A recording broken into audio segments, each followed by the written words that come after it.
Psalms 43. Prayer ng taong nahihirapan.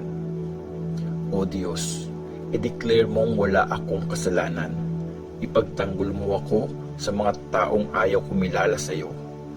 At iligtas mo ako sa mga manloloko at sa masamang tao. Di ba, ikaw ang takbuhan ko? Bakit ngayon, nireject mo ako? Bakit kailangan kong magdusa sa pahirap ng kaaway?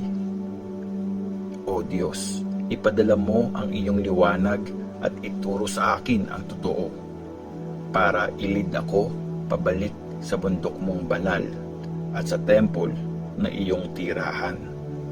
Sa altar mo, O Diyos, ako ay pupunta. Ikaw ang nagpapasaya sa akin. Tutugtog ako ng harp at magpupuri sa iyo. O Diyos, aking Diyos na sinasamba. Bakit ba ako nadadown? Bakit di ako mapalagay? Sa Diyos ako aasa. Pupurihin ko siya ulit, ang Diyos at Savior ko. Psalms 44. Prayer ng paghingi ng protection. Para sa song leader, tula ng angkan ni Korah. O Diyos, kami mismo ang nakarinig, kinuwento ng mga ancestors namin, ang mga dakilang bagay na ginawa mo sa time nila. Noong unang panahon, ikaw mismo ang nagpalayas sa ibang mga lahi, at sa lupa nila, nilagay mo ang iyong bayan. Ang ibang mga lahi, iyong pinarusahan, at ang bayan mo, blinis mo naman. Nasakop nila ang lupa, hindi dahil sa armas. Ang nagpanalo sa kanila ay di sariling lakas. Ito ay dahil sa lakas mo, sa kamay mong makapangyarihan. Nangyari nga ito kasi kasama ka nila. Oo, kasi mahal mo sila. O Diyos, ikaw ang aking hari. Nagbibigay ng tagumpay sa bayan mong pinili. Dahil sa lakas mo, napatumba namin ang aming mga kaaway. Dahil kasama ka namin, sila ay napabagsak. Sa aking pana, di ako magtitiwala. Di ako masasave ng aking espada. Pero niligtas mo kami sa aming mga kaaway at pinahiya mo ang aming mga kalaban. O Diyos, lagi ka naming pupurihin at forever kaming magpapasalamat sa iyo. Pero nireject mo kami ngayon, hinayaang matalo. Hindi ka na sumasama sa aming mga sundalo. Pinabayaan mo kami, kaya sa kaaway ay umatras. Ang lahat ng sa amin, kinuha nila, walang tinira.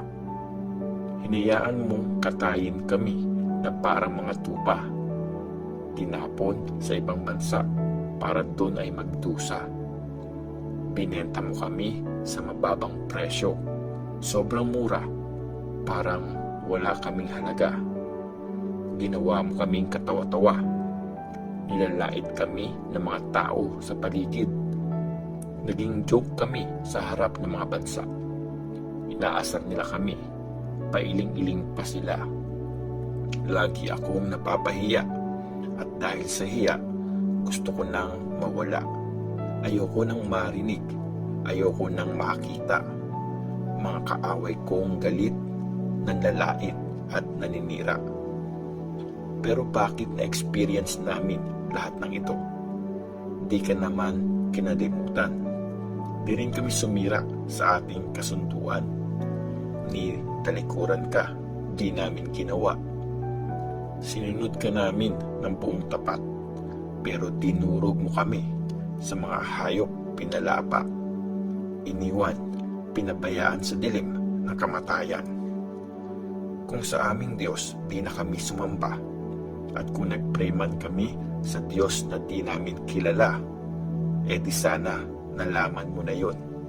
Kasi alam mo ang bawat secret na meron kami.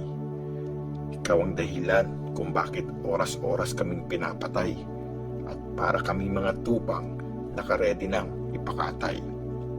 Gumising ka, Lord. Bakit ka natutulog? Bumangon ka. Huwag mo kaming i-reject forever. Bakit umiiwas ka ng tingin sa amin?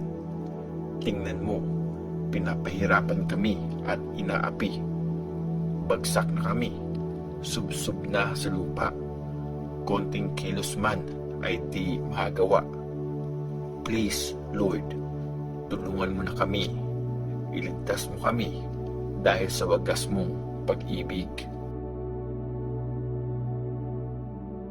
Psalms 45. Kanta para sa kasal ng hari. Isang love song na sinulat para kantahin ng song leader ayon sa tono ng liris. Tula ng angkan ni Cora. Magagandang bagay ay umaapaw sa aking isip habang kinokompos ko ang song para sa hari. Ang bibig ko ay parang lapis ng isang writer.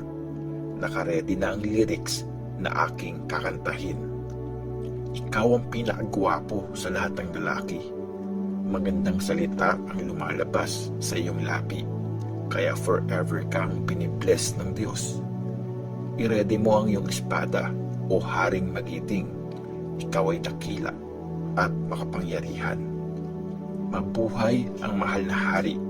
Sa iyong mga laban, maging successful kang lagi. Paglaban mo ang totoo at ang hustisya. Sa lakas mong yan, sigurado ang tagumpay. Matalas ang iyong mga pana, tumatagos sa puso ng mga kaaway. Mga bansa ay bumabagsak sa iyong paanan. Ang tronong bigay sa iyo ng Diyos ay hindi matatapos. Sa iyong kaharian, matuwid kang namumuno. Mahal mo ang matuwid at galit ka sa masama. Kaya pinili ka ng Diyos ang iyong Diyos. Ginawa ka niyang masaya, wala nang haring masasaya pa. Ang damit mo ay pinabango ng myrrh, aloes at cassia. Tinutugtugan ka ng mga musicians sa palasyong pinaganda ng ivory. Kasama sa mga nagsaserve sa iyo ay mga prinsesa. At sa iyong kanan, naroon ang reyna. Mamahaling ginto ang nakasuot sa kanya. O bride ng hari, pakinggan ang aking sasabihin. Ang bayan at kamag-anak mo ay iyon ang limutin. Sa ganda mong yan, maggugustuhan ka ng hari. Dahil ikaw ay kanya, dapat mo siyang sundin. Bibigyan ka ng regalo ng mga taga-Tyre.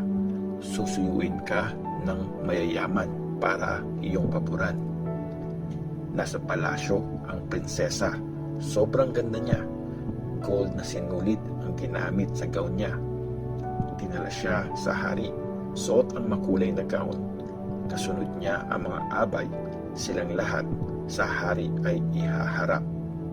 Masaya ang lahat. Excited na naglalakad. Sa palasyo ng hari, pumapasok na sila. O aking hari, magkakaroon ka ng mga anak. Mamanahin nila ang trono at gagawin mo silang pinuno sa buong mundo. Dahil sa kanta ko, makikilala ang pangalan mo sa lahat ng generation at forever kang pupurihin ng lahat ng tao. Psalms 46. Kakampi natin ng Diyos. Kinompose ng angkan ni Cora para kantahin ng song leader ayon sa tono ng Alamoth. Ang Diyos ang takbuhan natin at ang nagbibigay ng lakas. Laging ready tumulong pag may kaguluhan. Kaya hindi tayo matatakot kahit lumindol. Kahit gumuho ang mga bundok at lumubog sa ilalim ng dagat.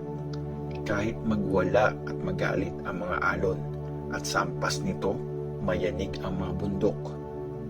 May ilog na nagpapasaya sa city ng Diyos, sa banal na tirahan ng pinakamataas na Diyos. Nandun ang Diyos sa city na yon, never yung mawawasak. Iingatan niya yon pag sikat pa lang ng araw. Nagkagulo ang mga bansa, bumagsak ang mga kaharian. Nagsalita ang Diyos at natakot ang mundo. Kakampi natin si Lord na makapangyarihan sa lahat. Ang Diyos ni Jacob ang ating takbuhan. Tara, tingnan niyo ang mga ginawa ni Lord. Ang tindi ng mga ginawa niya sa mundo. Napapatigil niya ang mga gera sa buong mundo. Sinisira niya ang mga pana. Binabali ang mga sibat at ang mga shield. Sinusunog niya. Ang sabi niya, itigil ang laban. Ako ang Diyos. Dapat niyong malaman. Ako ang pinakamataas sa lahat ng mga bansa. Ang pinakamataas sa buong mundo. Kakampi natin si Lord na makapangyarihan sa lahat. Ang Diyos ni Jacob ang ating takbuhan. Psalms 47. Ang pinakamataas na hari. Kinumpos ng angkan ni Korah para kantahin ng song leader. Lahat ng bansa, pumalakpak, magalak, kantahan ng Diyos, purihin siya ng malakas. Si Lord ang pinakamataas, dapat siyang igalang. Sa buong mundo, siya ang haring makapangyarihan. Dahil sa Kanya, ang mga bayan ating natalo. Sa lahat ng mga bansa, naging superior tayo. Pinili niya ang lupang sa atin ay binigay, kayamanang minana ng Israel, ang bayang mahal niya. Ang Diyos natin na si Lord ay umakyat sa trono niya, kasabay ng tunog ng trumpet at masayang sigaw.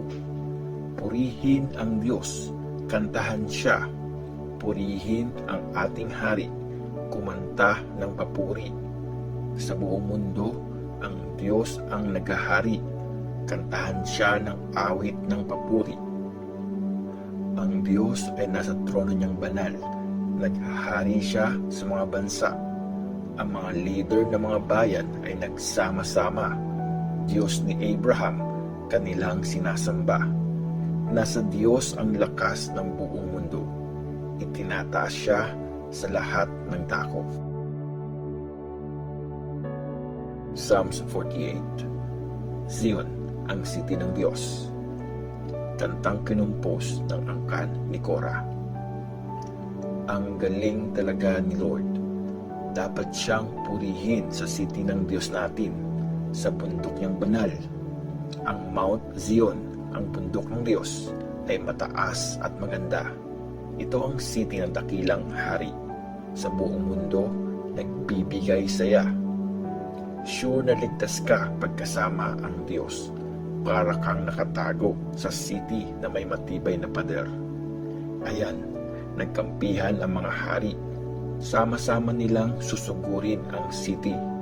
Pero pagkakita nila doon, sila ay napanganga. Nagpanik sila at agad na tumakas. Natakot sila at walang nagawa. Nanginig sa sakit, parang nanay na manganganak na. Para silang malalaking barko, wasak talaga sa lakas ng bagyo. Narinig namin noon at nakita ngayon ang ginawa ng Diyos sa city niya. Sa city ni Lord na makapangyarihan, ang city na forever niyang iingatan.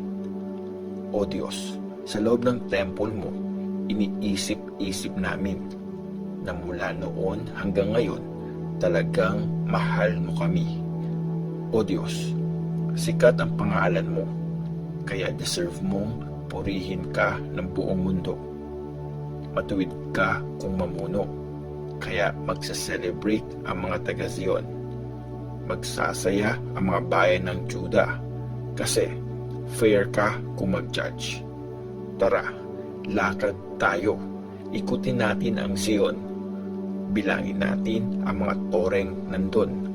I-check nyo at tignan mabuti ang mga pader na pangdepensa para makwento nyo ito sa mga susunod na generation. Itong Diyos natin, siya ang Diyos natin forever and ever. I-guide niya tayo hanggang wakas.